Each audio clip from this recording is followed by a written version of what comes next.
Welcome back to Mommy Meltdown on Giant TV. I'm your host, Stephanie, and today we're going to talk about mommy meltdowns that are caused by you. Yep, you. Usually it's the kids, usually it's the husband, usually it's life in general, but what if you're stuck because of you?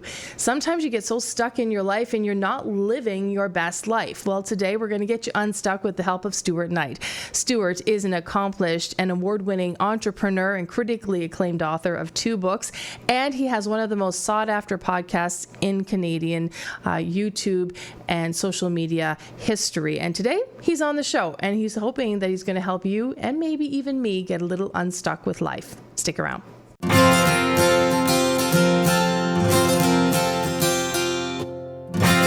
Stuart Knight joining us today on Mommy Meltdown, an award-winning entrepreneur, critically acclaimed author of 2 books, and a podcast that I have really been enjoying a lot lately. Thank you so much, Stuart, for joining us today via Skype from Toronto. Understand? Yeah, you got me. I'd like to say I'm in New York City or London, England, but no. Toronto is pretty cool. I love it. Yeah. I have to tell you, I did come across your podcast, a bit ago now, and I loved your message, and I really love that inspirational speakers are sort of on trend right now. Right. So let's talk a little bit about that.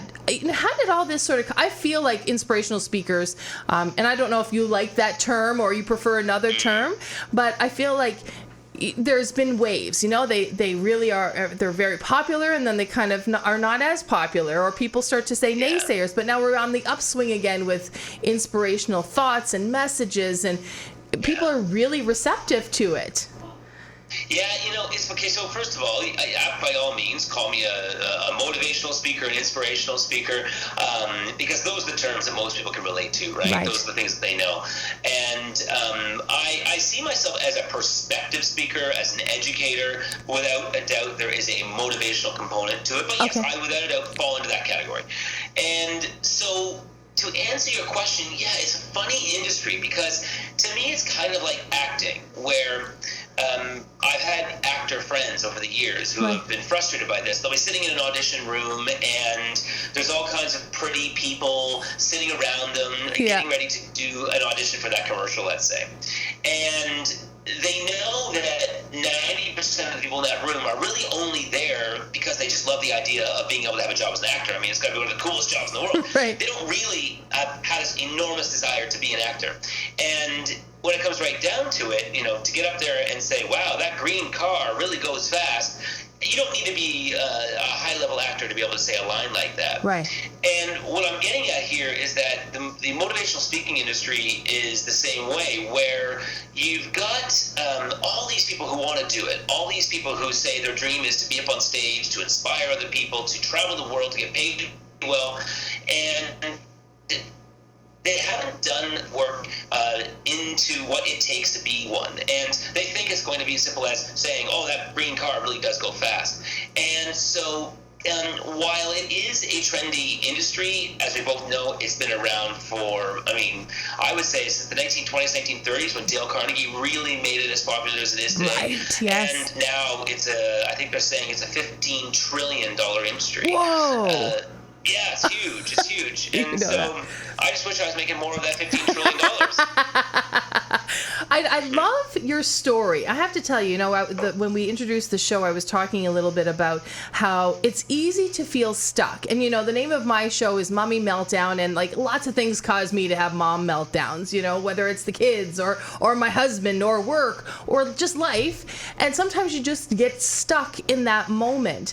And I commend you because, and I say this to a number of people that I know who were able to unstick themselves from a current situation by, just going for it. So tell us a little bit about your personal journey at this point. Well, to give you kind of almost 20 years and 20 seconds, where how I ended up being here on this podcast. Today, yes, I am a professional speaker. I do travel the world speaking to corporations. But before that, obviously, it wasn't one of those things that just happened overnight, like anything. Right. And so for me, I graduated from business school, and like everybody who was graduating from the same program, we were all being set up to work on the friggin' Metamucil account for Procter & Gamble. No one was like, woo, living my dream.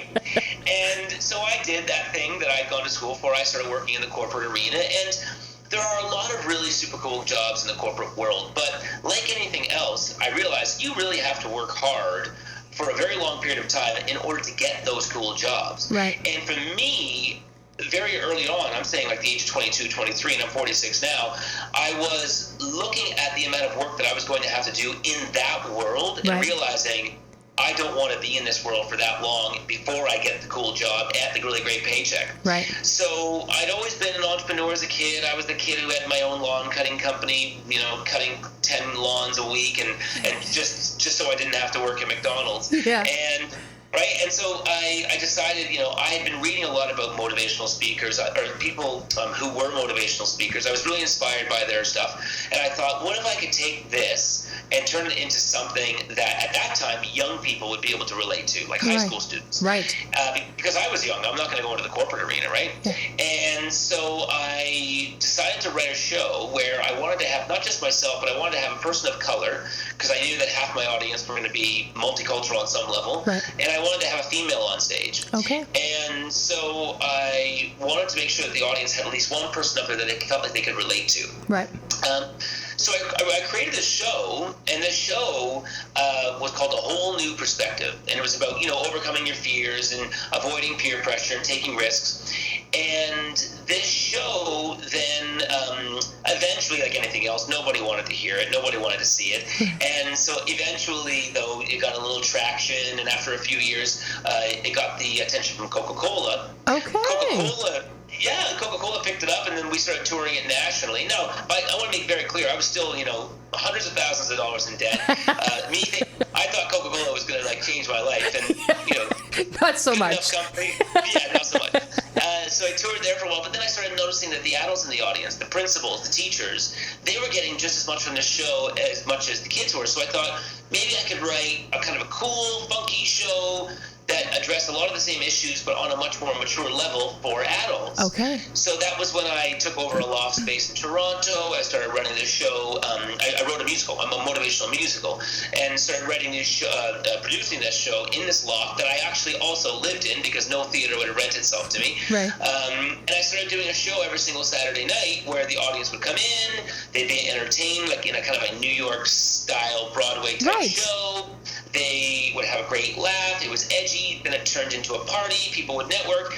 And then people kept coming up to me and saying, hey, I love what you're doing. I work in the corporate market. Would you come and speak to our people? I love it. And that's how I got to, that was 20 years in, a little bit more than 20 seconds. So that's how I got to where I am. But you know what? Like when you say, yes, people get stuck and they take that leap. If I were to think about the whole thing, at one time, I probably wouldn't have done it. Right. It would have felt way too overwhelming. I would have felt like, holy crap, like this is too much. I can't do it. So, but because I wasn't thinking about it, I was always thinking like, maybe I can just get like 5 high schools this year to watch my show. And then it was like, maybe I can get 10 high schools this year to watch my show. And then it was like, well, maybe I could get just like one show that would play once a month. And then it was once a week. And then it was like every week. And then just one thing leads to another, and then eventually you get to the point you look back and you're like, oh my God, how the hell did that happen? Yeah, and you don't make it seem easy, but a lot of people do think like, oh well, he's really good at speaking and he's got lots of energy, so clearly he's going to be excellent at whatever he does in life. But it's not that easy. And maybe the hardest part of the entire journey and experience is making that dive into it, if you will, for lack of a better word, to say, I'm leaving this and I'm going to try this, even if I fail at it. And you have to be prepared for that. Like, I mean, when it comes right down to it, and this is going to sound harsh for your viewers, but a lot of people don't deserve success. Okay. They really don't. Okay. And the reason they don't is because they're not willing to work hard enough for it. Everyone's got, who doesn't want to have a job like where they get to be you and you get to interview people and you get to sit behind a desk in a radio station doing cool stuff? Who doesn't want to have a job where they get to travel the world on stage? Who doesn't want to have a job where they get to be a Silicon Valley inventor? Right. I think we can all agree on that. Exactly, right? We're all on the same page. But then you got to be like, well, are you willing to work your ass off for it? Yeah. And I remember watching an interview with Will Smith one time where he talks about how he said, he goes, don't get me wrong. He goes, I get that I'm talented. He goes, I'm not going to be silly and say that I'm not. He says, but don't get crazy and think that I'm like just that much more talented than everybody else. He says the only difference between me and everyone else is that while they were sleeping, I was working. It's so true. It is so true. And you got to be willing to do all the steps to get to that absolute, level of success. To get to that level of success, you got to do all the simple little steps. What do you think is the indicator for when somebody should say, okay, this is it. This really is enough. I do have to make a change. Whether that's in work or in a life relationship, or, what is that moment that clicks for everybody that they think I need to get to move on to the next level? Well, unfortunately, the reality is, and I include myself in this, is that for so many of us, we need to get to that place where something really either bad happens or we just get so sick and tired of a situation. Right. However, you might be waiting a very long time for that to happen. Mm-hmm. Like, if you're waiting for your husband to have an affair, for you to leave your relationship, you know what? He might not get around to it for 5 years. Yeah, right. Okay? And if you're just not happy, then you might need to either A, do whatever it takes to make that relationship as successful as you want it to be, and if you've done that work, then you have to leave it. And to me, that's the truth for anything. Like, people... so often they tell me at the end of my speeches about some big idea they have, usually about a company that they want to create. Okay. And they always say, I'm just waiting until I get my mortgage paid off and then I'm going to start it. I'm just waiting for, my 2 children to get out of daycare. Right. And, I mean, we all know how cliche that sounds. Yes. And I want anyone to watch this right now, don't go thinking that I haven't been that guy. I've been the guy that's done that. That's me. I'm that girl. We've all been there, right? Yep, absolutely. And so where should a person be? They should be... I think what they need to do is they need to really get present to what brings them great joy in life. Okay. And when they get present to that and really get connected to that, that will be the time they realize they do not have any other choice, because to not do that after feeling what it would be like to be there would then just be an incredible disservice to your life and to anybody else who relies on you or looks at you as to be a role model. And truly, sometimes, you might take that next step and you may not be a millionaire or, make this, have lots of money and a big mansion, but you're going to be happy and satisfied. And at the end of the day, if you're doing that instead of being miserable at whatever it is that you have in life, I think that you're already winning. Well, I used to create a course called the Evolution Group course, and we had 6 different categories where we did 6 different weeks, and one category was career. Okay. And there was an exercise I had the audience do. I said, okay, I want you to all go home this week, and I want you to actually write down everything that you really, really need and put a financial value to it. So, if you need unlimited data, like your life depends on it, then write that down. What does that cost? Yeah. If you need to drive a Ferrari, what does that cost?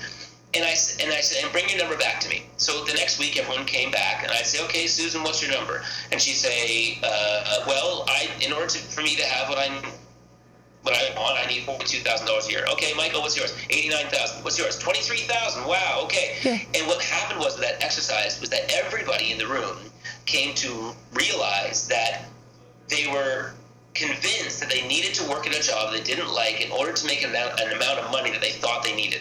Yes. And it turned out that the amount that they really needed was way less than what they thought, which then instantly gave everybody in the class the freedom to no longer be as tethered to the thing that they don't want to do anymore. So if you really just sit down and think about it, you actually, in many cases, can be very, very happy without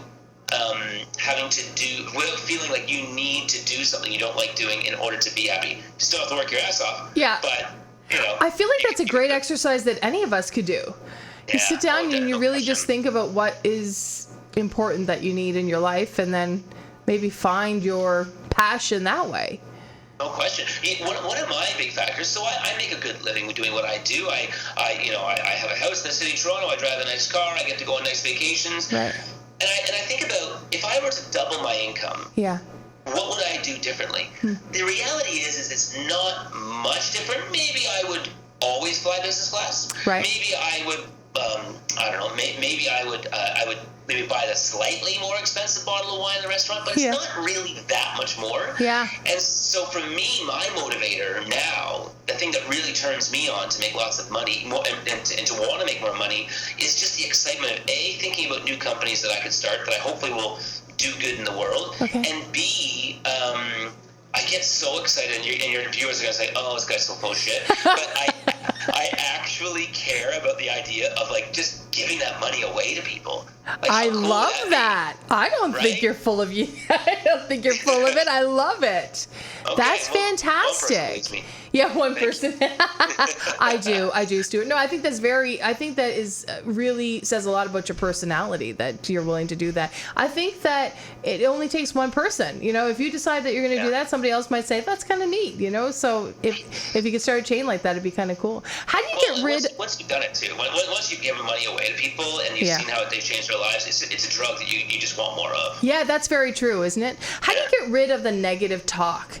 I think that's one of the things that I suffer with a lot. I'm sure that, somebody's watching today that thinks, like we were just mentioning, well, I can't do that just now for whatever reason. How do you curb that, even in a simple way? Is there one little thing that we can try, maybe not every day, but every time that it or any time that it creeps in, that we can start to practice to get rid of that negative talk that we have with ourselves?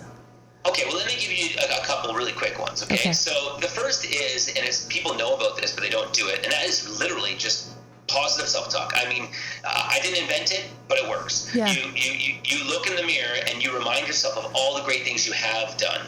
So you take your focus away from the negative things that you don't like about yourself. So you might say, I wish I was a better professional speaker, and I wish people laughed more often at the jokes that I made on stage. Well, okay, you can focus your energy on that, or you can focus your energy on the times that people have laughed at jokes that you've made on stage. So really bring your attention back to the things in your life that you've done where you've really kicked ass, and just make that your focus. And then that'll kind of keep you going, and that'll kind of give you the motivation you need to get through that period of negative talk, because we all go through those periods, and I still have them to this day. And so that's for sure a coping mechanism. The second one that comes to mind, out of the three that I'm crossing my mind, is to remember that every time you are having a moment of negative self-talk, every time you are failing is a moment where you are in fact much more like the people you're trying to be like. And so I remember a time when I had my very first review in a major newspaper, and it was just a scathing review, just like, this guy is the worst thing you've ever seen, don't waste your time, do not go to this guy's show. And I remember sitting there thinking, this is really horrible, there's hundreds of thousands of people reading this, maybe I'm not cut out for this. And then after having that experience of negativity and negative self-talk for about 20 minutes, I started laughing. Okay. And I started laughing. I was sitting on a park bench. I'll never forget this. And I started laughing. And the reason I started laughing is I realized, hold on, I'm now more like the people that I'm trying to be like than I was without the bad review. Because everyone I want to be like has had many, many bad reviews. Yeah. And I was like, I'm in the game. I'm now finally in the game. And so the second thing is to just really just get clear on the fact that almost get excited when you have negative self-talk, because you can say like, oh right, like every other person who's totally killed it out there and had major success has had many, many of these moments, they still do too, so I'm just more like them. That's awesome. The third and final thing I will say though, and this is the best thing to get through negative self-talk, is to get results. Okay. And so this comes back to that hard work. Like every time you work hard and you get a win, maybe you go out there and someone buys your product, or someone likes that thing on Instagram that you've posted, or every time you get little wins, it's a reminder to you that you're actually good at what you do. Okay. And then the more you get reminded and the more you get those wins, the more you just start really increasing your confidence. And I remember I used to go on stage in front of a bunch of CEOs, and I used to be terrified, thinking, oh, they're going to totally find out I'm a complete fraud, I don't know anything. And then one day I was like, now if I get in front of a bunch of CEOs, I just say to myself, Stuart, and I'll just peg off all the things I've done, and I'll just kind of basically list off my own bio to myself. Yeah. And you're like, you do know you've done that, Stuart, and then you walk out on stage and you're like, God, these people are lucky to hear me. and it's just the truth. Well, it does. It sounds funny, and when you say it to yourself, even sometimes, and I do the same thing, I will laugh at myself and then think, no, but you know what? It is true. There is truth to it. But it takes a lot of practice to continue to have those, to turn those negative thoughts over to, positive thoughts, as you say.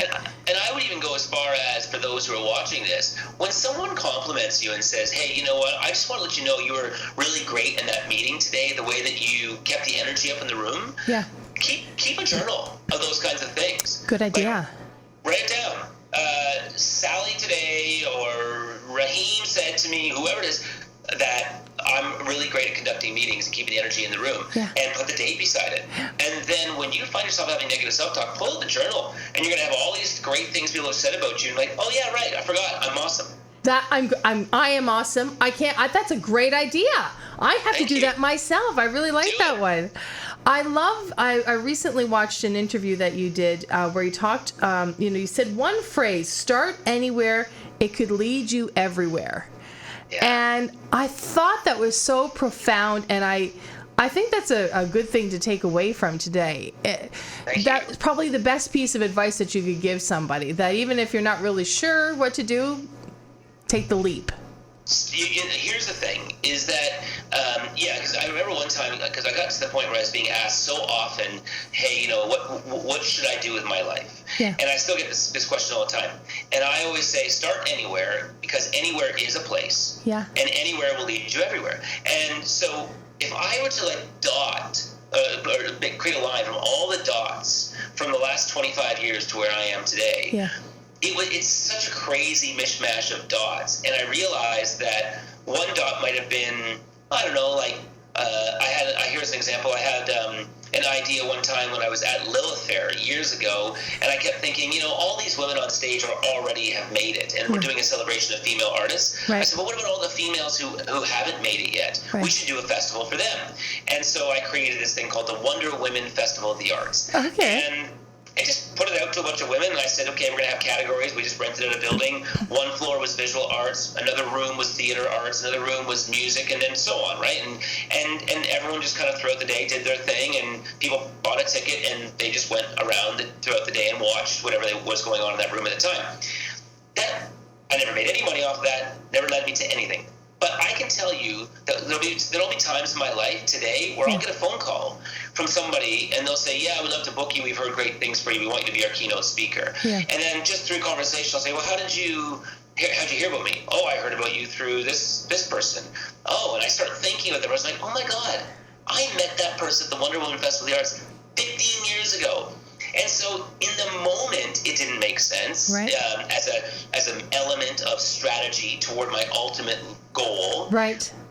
But I just did it because it was something I wanted to do without getting myself too much concerned about where it was going to lead me. Yeah. And then just by putting it out there, you just do something, it always leads you to something else. Yeah, that's very true. And if you do enough things, there's $100,000 to get to where you are. Yeah, absolutely. And as we wrap up today, Stuart, I do want to say one thing. It's funny because when you watch your podcast, when I watch some of the seminars and conferences that you do, with the CEOs, I'm always amazed by the amount of energy you have. And I instantly think of my 11-year-old because he is crazy full of energy.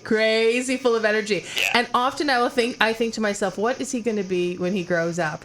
And one of the first times I saw you on video, I thought, he could do this. So I have to thank you for that, because you kind of leave me with a little bit of hope. The other side of this could be really good for him, You know what your son's going to experience throughout his life is something that I've experienced, and I've always found it so interesting when people will say to me in social situations like, wow, man, you've got a lot of energy, and they say it like it's a negative thing. Yeah. And they'll be and some people will go as far as saying, you need to just chill out a little bit. And my perspective is always no, you need to bring it up a little bit. Yeah, I love it. He totally says that all the time to people, too. You got to bring up the energy. That's exactly what he says. Stuart, it has been such a pleasure having you today on Mommy Meltdown. Stuart Knight has been joining us on the show today. Inspirational speaker, motivational speaker, the author of 2 profound books. You Should Have Asked, The Art of Powerful Conversation. I got to read that one, actually. It sounds really good. And The Madness of the Mind. Yep, that's just about me every day. Where can we grab those books, by the way, and where can people tune into your podcast and your blogs? Sure. Well, so if anybody wants to follow my work, there's a few things I do. Obviously, there's the books, and then there's the podcast. The big thing I'm really excited about, the stuff that you were mentioning before, which is my weekly videos. Yeah. That's where I really try to inspire people to kind of push themselves further and, of course, make them laugh at the same time. So all of it's StuartKnight.com, StuartKnight.com. Surf around. You can sign up for the videos. If you sign up for a video, you get you actually get a free e-copy of my second book if you sign up for the video. So there you go. Cool. You're already halfway there. That's worth it. I love it. And they're great videos. I look forward to them every week, so I appreciate that. Thank you. Again, thank you to Stuart for joining us today on Mommy Meltdown. And thank you so very much for joining us today on Mommy Meltdown. Remember, you can freak out. You just can't stress out because you had a Mommy Meltdown. Until next time.